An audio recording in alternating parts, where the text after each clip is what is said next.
Data leakage machine লার্নিংয়ের অনেক important একটা concept. আজকে আমরা এই টপিক নিয়ে আলোচনা করব। তো ডেটা লিকেজ কেন হয়? অনেক কারণে হয়, বাট তার আগে আমরা জানি যে এই প্রবলেমটা আসলে কি।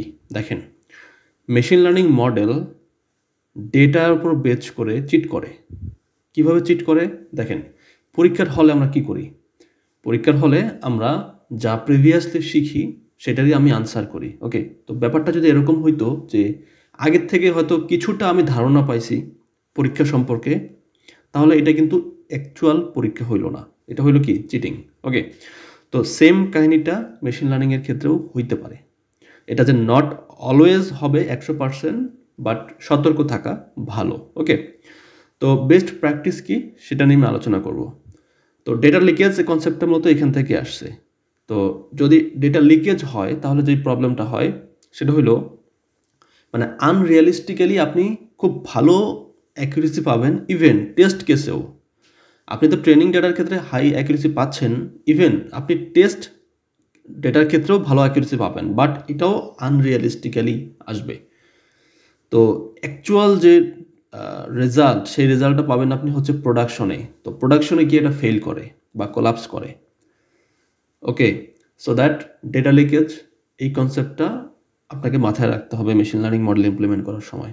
ওকে, তো কিভাবে হয় এই প্রবলেমটা?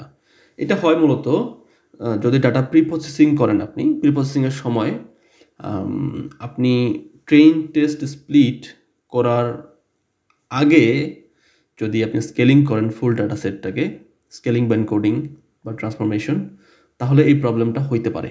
ওকে, তারপর ধরেন অনেক সময় আমরা জাস্ট গ্রুপ বাই করি। হ্যাঁ, একটা গ্রুপ বাই একটা এক্সাম্পল, গ্রুপ বাই করে টার্গেটেড ফিচারের উপর বেচ করে আমরা নতুন ফিচার ক্রিয়েট করি। তো সেক্ষেত্রেও আপনার এই প্রবলেমগুলো ফেস করা লাগতে পারে। ওকে, তো আমরা একটা কমন এক্সাম্পল দেখি, তাহলে আপনি বুঝতে পারবেন যে আমি আসলে কি মিন করতেছি।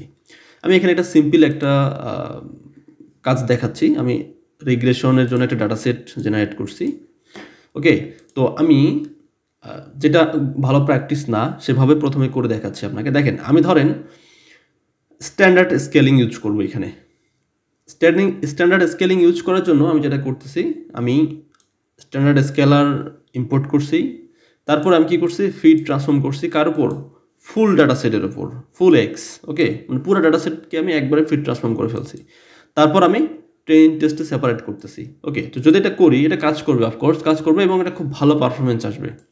আমরা এরপর যদি লিনিয়ার রিগ্রেশন ইউজ করি এখানে, বা আপনি যাই ইউজ করেন না কেন, দেখবেন আপনার অ্যাকিউরেসি বেশ ভালো, 79% বা যাই হোক না কেন। কারণ আমি ডাটাতে আসলে অনেক নয়েজ অ্যাড করছি, 50%। আমি যদি নয়েজটাকে কমাই দিতাম তাহলে হয়তো অ্যাকিউরেসি আরও ভালো আসতো। হাওয়ার ইট ডাজন্ট ম্যাটার। বাট যাই আসুক না কেন, এখানে একটা প্রবলেম হইতে পারে। সেই প্রবলেমটা কি? যেহেতু আপনি যখন স্কেলিং করছেন তখন আপনি ফুল ডাটা সেট একবার স্কেলিং করে নিয়েছেন, so that machine learning model যে ডাটাটা রিসিভ করতেছে টেস্ট কেসে, টেস্টিংয়ের জন্য, সেই টেস্টিংয়ের ডেটাটা এমনভাবে ট্রান্সফর্ম হয়েছে যে যেখানে অলরেডি ও কিছুটা ধারণা আছে ডেটাগুলো কেমন বা ডেটার প্যাটার্নগুলো কেমন হইতে পারে। কিভাবে সেই ধারণাটা পাইছে সেটা নিয়ে যদি একটু কথা বলি। দেখেন, আমরা একটা কাজ করি, আমরা যদি স্কেলিং করি, সেই স্কেলিংয়ের ক্ষেত্রে আমাদের কী করতে হয়? এই ফর্মুলাটা ইউজ করতে হয় যে ক্রিয়েটেড যে নতুন একটা ফিচারের ভ্যালু, সেই ভ্যালুটা আসবে কই থেকে? Input minus mean divided by standard deviation. এখন দেখেন, এই যে এক্স যে আপনি ইউজ করতেছেন, এক্স তো একটা specific value, but mean and standard deviation তো ফুল এক্সের উপর বেচ করে আসছে। ঠিক আছে, তো সম্পূর্ণ কলামের ডেটার উপর বেচ করে আসছে। তার মানে এখানে ট্রেনিংয়ের ডেটার ইনফরমেশনও আছে, টেস্টিংয়ের ডেটার ইনফরমেশনও কিন্তু আছে। তার মানে নতুন যে ফিচারের ভ্যালুগুলো ক্রিয়েট হইতেছে সেখানে কিন্তু ওর প্যাটার্নগুলা অলমোস্ট মানে একটু হলেও ধারণা আছে যে ডেটার প্যাটার্নগুলো আসলে কেমন হইতে পারে। Okay, so this is the problem.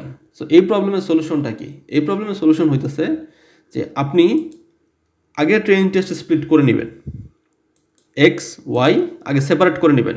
ওকে, এটা ক্লিন না, এটা আনক্লিন ডেটা।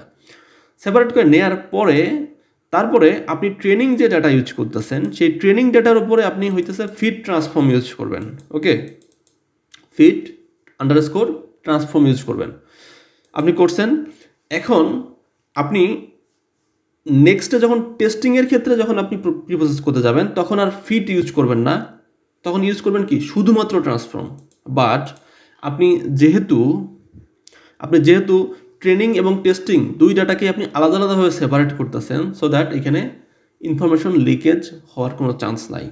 ওকে, সো মডেল যেটা শিখবে সেটা শুধুমাত্র ট্রেনিং ডাটা দিয়ে শিখবে, আর টেস্ট যে ডাটাটা সে রিসিভ করতেছে সেই ডাটা কমপ্লিটলি নিউ ডাটা। মানে মেশিন লার্নিং মডেলের কোনো ধারণাই নেই যে এই মডেলটা এই ডাটাটা আসলে কেমন, এটার হাইয়েস্ট ভ্যালু কত, লোয়েস্ট ভ্যালু কত, বা এটার ভিতরে প্যাটার্নটা আসলে কেমন। Okay, so this is the thing you must consider. দেখেন আপনি এটাকে যদি আপনি দেখেন পারফরমেন্স কি আসবে ডাজন্ট ম্যাটার, বাট ম্যাটার হইতেছে যে মডেল যেন আনরিয়ালিস্টিক্যালি কোনো ভালো রেজাল্ট না দেয় বা খারাপ রেজাল্টও না দেয়। ওকে, আমরা কোনোটাই চাই না, আমরা চাই যেটা রিয়াল রেজাল্ট, সেই রিয়াল রেজাল্টটাই যেন আমাদের এখানে আসে। সো দ্যাট অফকোর্স আপনাকে এই জিনিসটা মাথায় রাখতে হবে যে আপনি ট্রেনিং টেস্টে স্প্লিট করে নেবেন, নেওয়ার পরে তারপর ট্রেনিং ডেটার উপর ফিট ট্রান্সফর্ম করবেন এবং তারপর শুধু ট্রান্সফর্ম করবেন। এখানে আবার ফিট ট্রান্সফর্ম করতে যান না, এখানে ফিট ট্রান্সফর্ম করলে টেস্ট ডাটার জন্য আবার নতুন করে শিখবে। সো এটা আবার করা যাবে না, আপনাকে প্রথমে ফিট ট্রান্সফর্ম করতে হবে, তারপর শুধুমাত্র ট্রান্সফর্ম করতে হবে। ঠিক আছে, সো ফিট অ্যান্ড ট্রান্সফর্ম এবং ফিট ট্রান্সফর্মের মধ্যে ডিফারেন্সটা কি এটা নিয়ে অলরেডি আমি ভিডিও তৈরি করছি, আমি কমেন্ট সেকশনে সেই ভিডিওর লিঙ্কটা দিয়ে দিব। আপনি যদি ইন্টারেস্টেড হয়ে থাকেন তাহলে আপনি দেখতে পারেন। ওকে, তো ভালো থাকবেন, নেক্সট ভিডিওতে নতুন কোনো টপিক নিয়ে আলোচনা করব। আসসালামু আলাইকুম।